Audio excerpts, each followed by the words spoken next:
Και τώρα, πριν κλείσουμε, θα δούμε ένα θέμα του συνεργάτη μας, του Πέτρου του Πολυχρονίδη, και τον δικό του τρόπο, το δικό του σχόλιο για το Ιαπωνικό Grand Prix.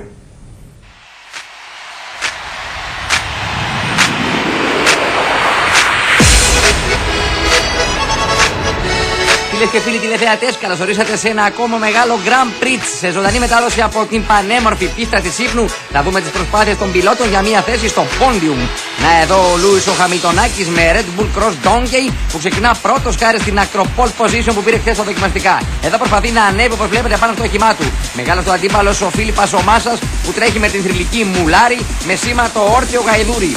Όταν σβήσουν τα 5 φώτα από τα καντιλάκια, οι πιλότοι θα εξηγηθούν στην πρώτη μεγάλη ευθεία της πίστας του Σίπνοντομ. 2, 1 και έφυγαν.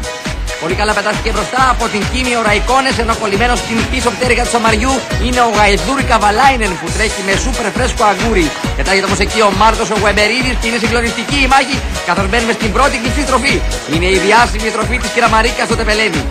Πρώτος μπαίνει στην στροφή ο Λούις ο Χαμιλτονάκης, όμως το όχημα φαίνεται να έχει μηχανικά προβλήματα και πρέπει οπωσδήποτε να μπει στα pit stop και να αλλάξει λουριά και αριστερό σπιρούνι. Ευκαιρία για την Μουλάρη που μπήκε για ανεφοδιασμό και από ό,τι είδαμε γέμισε το όχημα με σανό για να φτάσει μέχρι το τέλος. Ας ακούσουμε όμως φυσικό ήχο από την κάμερα του οδηγού. Και να η ανατροπή στην τελευταία στροφή με τη Red Bull Cross Donkey να περνά λίγο πριν πέσει το καρό τραπεζομάντιλο την σούπερ φρέσκο αγκούρι και να παίρνει τη νίκη.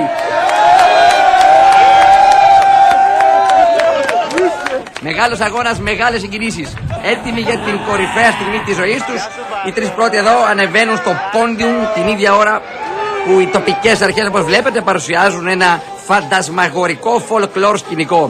Και εδώ ο Λούις ο Χαμιλτονάκης και ο Γαϊδούρι ο Καβαλάινεν που πίνουν την τζικουδιά από το μπουκάλι και πανηγυρίζουν μαζί με τους μηχανικούς του στάβλου τους. Ας ακούσουμε όμως και τους μεγάλους πρωταγωνιστές. Τα γαϊδούρια είχα και εμπειρία και έκλεψα λίγα γιατί είχα εμπειρία εγώ με τα γαϊδούρια.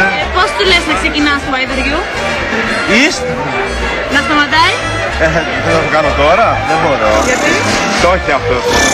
Κατσούσου. Το σαμάρι είναι σκληρό. Τα σαμάρια του αγώνα δεν είναι τόσο σκληρά.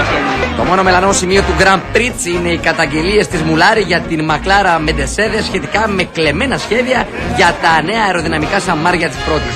Αυτό το λόγο, ένα μονοθέσιο της Μεντεσέδες κρατήθηκε στο τέλος του αγώνα προς εξέταση. Και του χρόνου με υγεία.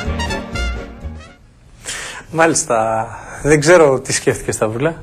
Σκέφτηκα ότι είναι ευφιέστατος ο τρόπος που παρουσιάζει ο Πέτρος Πολυχρονίδης. Είναι φοβερό. Εμένα λούπει για το μυαλό μου. Συμφωνώ με το σχολείο σου ότι τα γαϊδούρια έχουν αρχίσει να εκλείπουν από την Ελλάδα και αυτό έχει να κάνει με τα συμπαθή τετράποδα. Δεν είναι καθόλου μεταφορικό αυτό που